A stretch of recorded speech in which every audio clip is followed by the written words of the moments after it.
ফ্রান্সের সরকার পতনের পর প্রেসিডেন্ট ইমানুয়েল ম্যাক্রো কয়েকদিনের মধ্যেই নতুন প্রধানমন্ত্রী নিয়োগ দেওয়ার ঘোষণা দিয়েছেন। এছাড়া সাবেক প্রধানমন্ত্রী মিশেল বার্নিয়ার পর বিরোধীরা প্রেসিডেন্টের পদত্যাগের যে দাবি তুলেছে তা প্রত্যাখ্যান করেছেন ম্যাক্রো।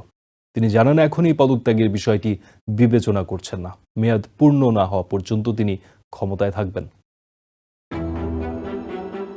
বৃহস্পতিবার টেলিভিশনে জাতির উদ্দেশ্যে দেয়া ভাষণে কয়েকদিনের মধ্যেই নতুন প্রধানমন্ত্রী নিয়োগ দেওয়ার ঘোষণা দিয়েছেন ফ্রেঞ্চ প্রেসিডেন্ট ইমানুয়েল ম্যাক্রো। ভাষণে ম্যাক্রো বলেন, জনগণের দেয়া 5 বছরের ম্যান্ডেটের শেষ পর্যন্ত তিনি দায়িত্ব পালন করবেন।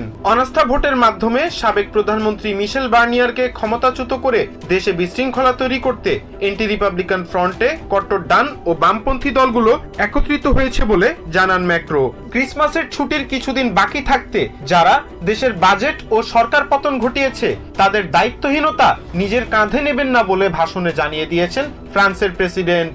আধুনিক ফ্রান্সের ইতিহাসে সবচেয়ে কম সময় ক্ষমতায় ছিলেন বার্নিয়ার। নিয়োগের মাত্র 3 মাসের মাথায় অনাস্থা ভোটে হেরে পদত্যাগ করেন তিনি। তার বিকল্প হিসেবে ইতোমধ্যে উঠে এসেছে কয়েকজনের নাম। এর মধ্যে সম্ভাব্য প্রার্থী হিসেবে এগিয়ে আছে দেশটির প্রতিরক্ষামন্ত্রী সেবাস্তিয়ান লেকর্নু, স্বরাষ্ট্রমন্ত্রী ব্রুনো রোতাইয়ো এবং সাবেক প্রেসিডেন্ট প্রার্থী ফ্রাঁসোয়া বায়রুর নাম। আশিকুল মাওলা আদর, TVN 24 news desk. New York থেকে সম্প্রচারিত টিভিএন 24 টেলিভিশন বিশ্বজুড়ে বাঙালির কণ্ঠস্বর।